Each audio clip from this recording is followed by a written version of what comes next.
Good evening. I'm Dr. Mark Andrew Holacek, philosopher, Thomas Jefferson scholar, and I'm coming to you again from my hermitage in Lynchburg, and I'm going to talk to you today about Sally Hemings' whereabouts when she comes to visit Thomas Jefferson in Monticello, not at Monticello, at his Hotel de Longueuil in France when he's part of the state's minister plenipotentiary.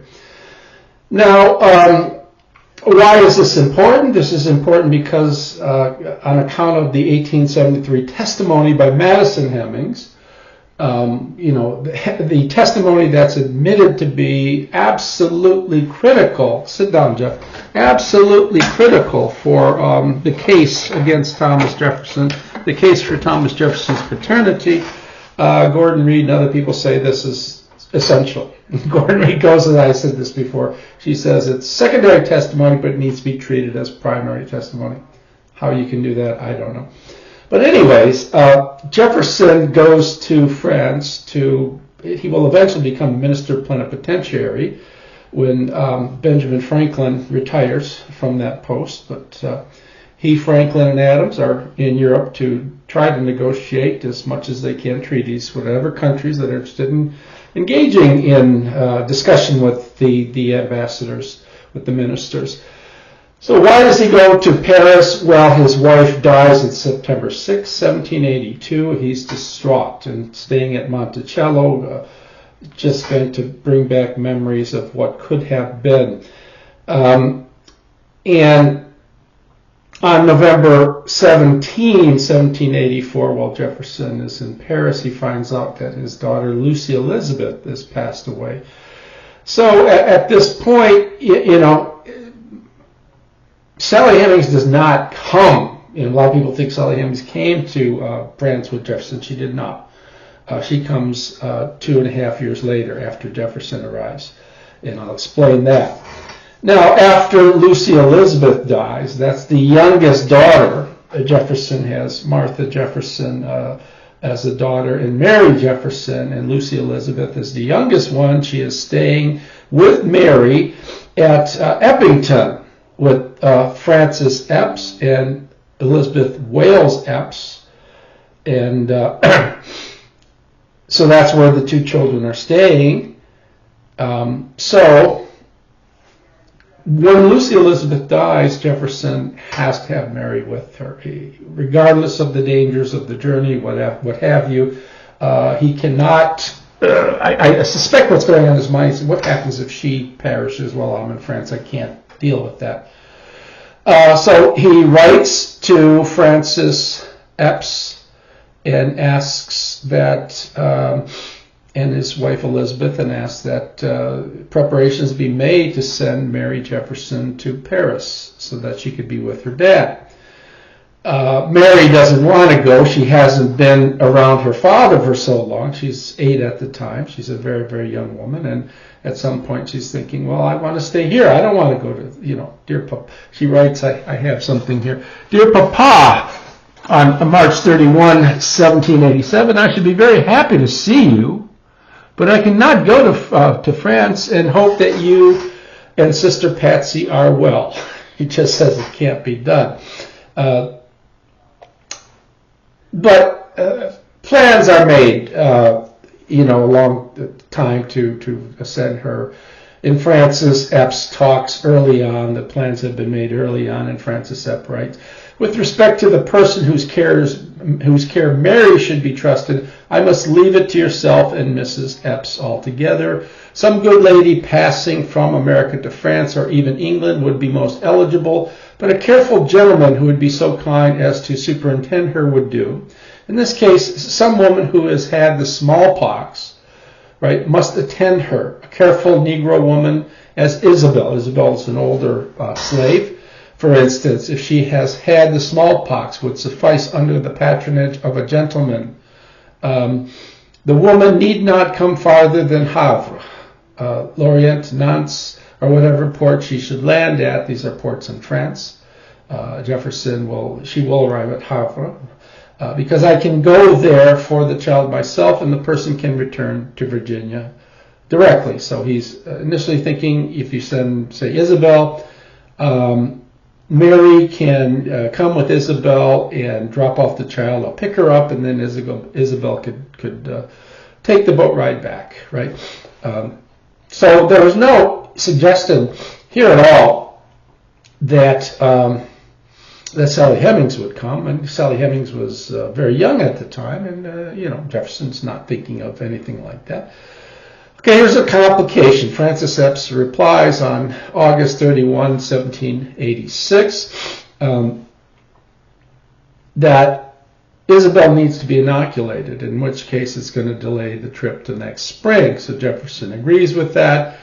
And, they go on their way, and, they get onto a boat. Mary is accompanied not by, Mary is going to be accompanied by a certain Jean Aumônier, a man of character, Epps said, and Epps says that Isabel or Sally will come with her, of whom will answer under the direction of Jean Aumônier. Okay.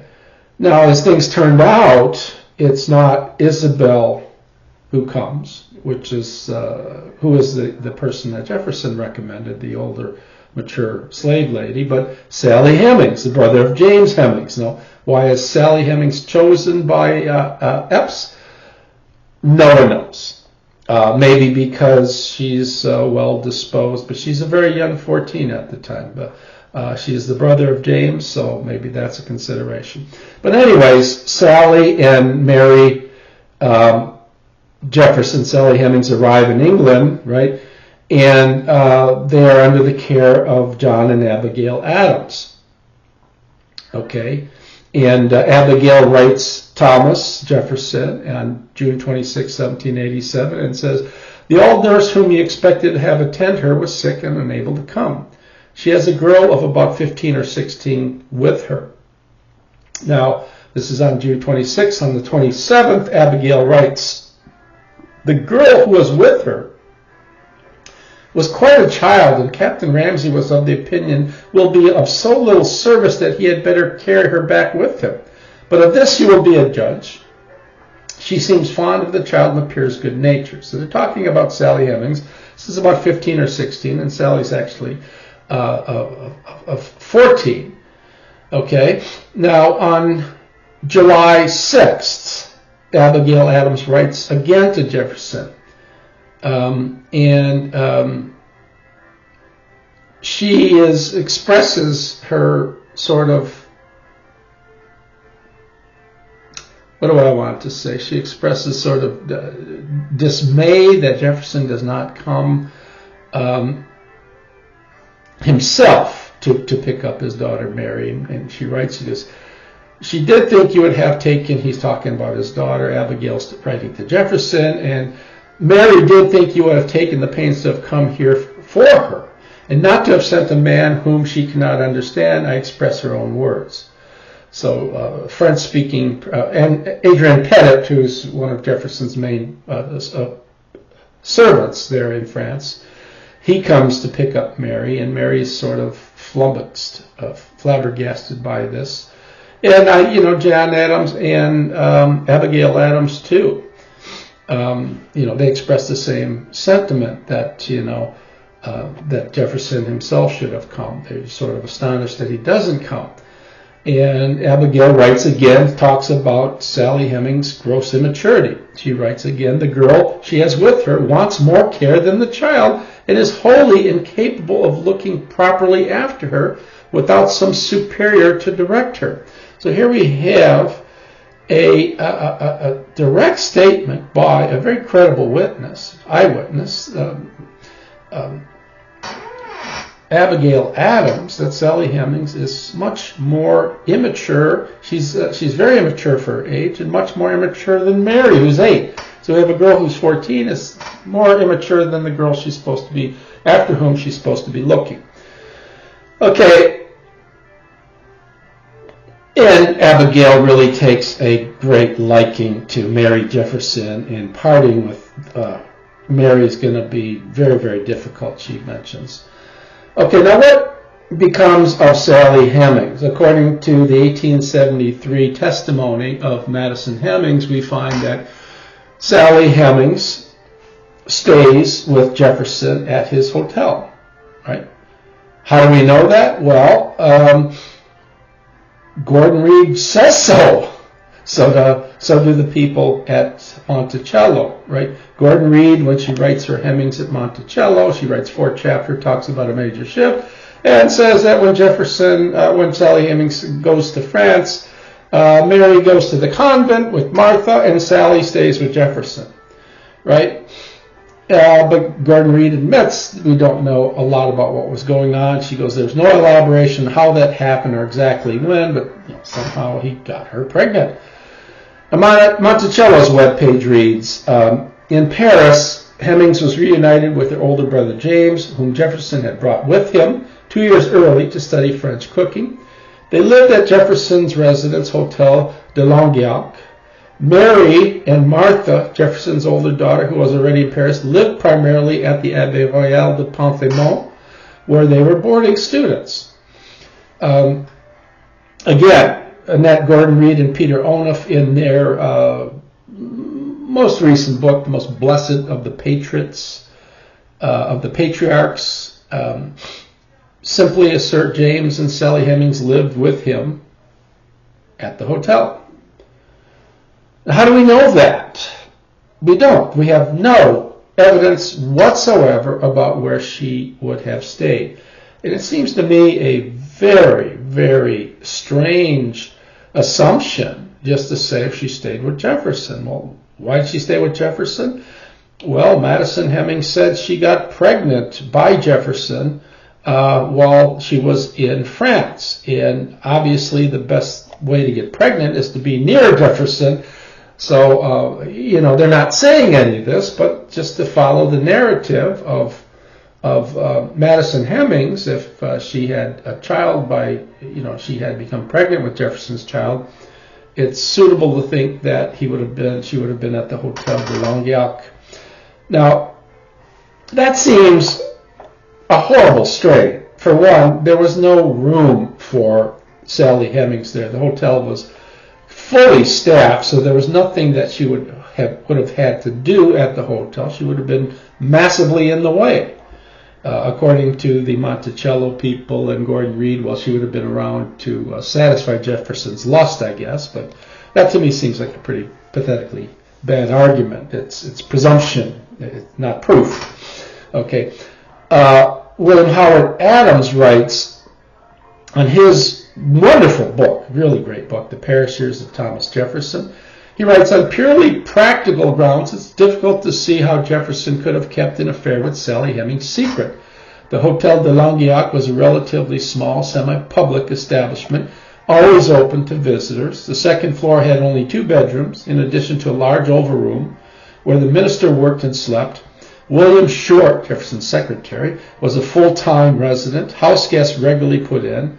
And Patsy and Polly, the pet names for Jefferson's children, also lived at the Rue de Berry during their last 6 months. That's Jefferson's residence at Hotel Longueuil, at the street of Berry during the last 6 months in Paris. The daily traffic of visitors, tutors, guests, and servants has not left a single shred of evidence of their putative liaison.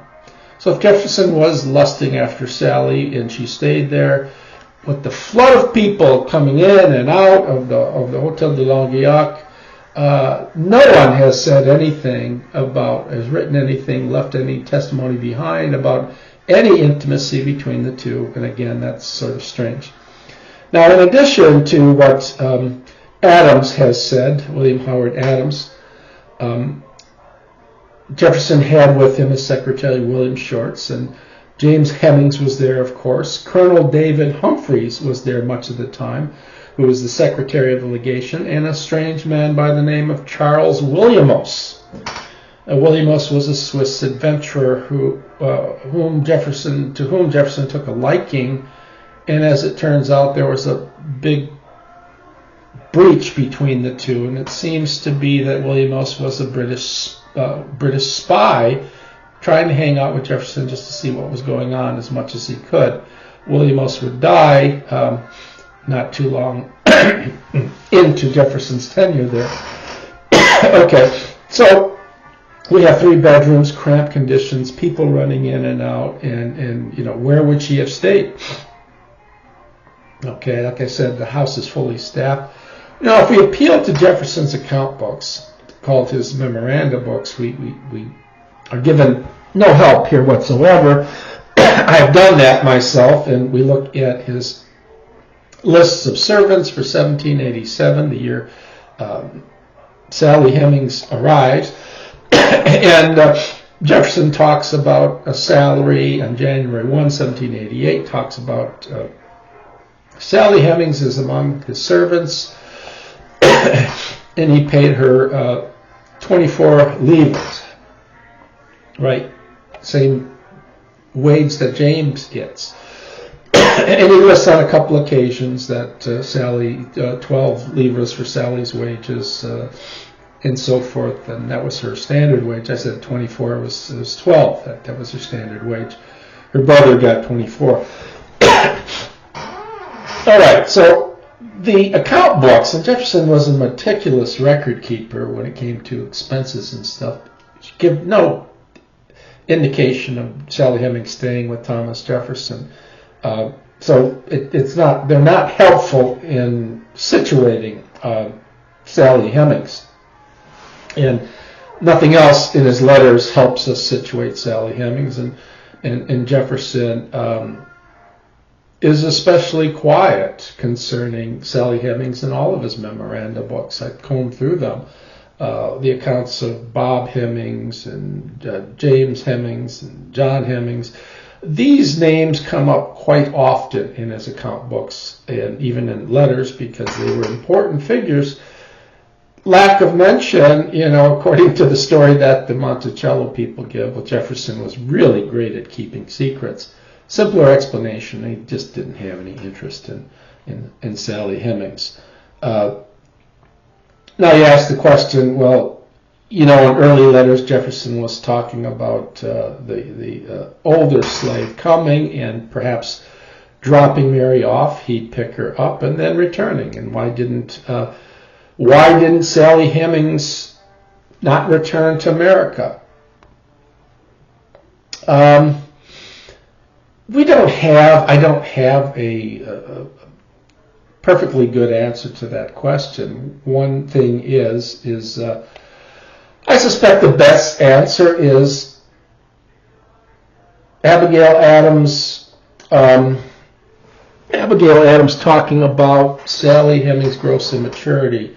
And it might have been, Abigail might have been petrified trying to go back. Not Abigail, but Sally might have been petrified trying to make the return journey by herself.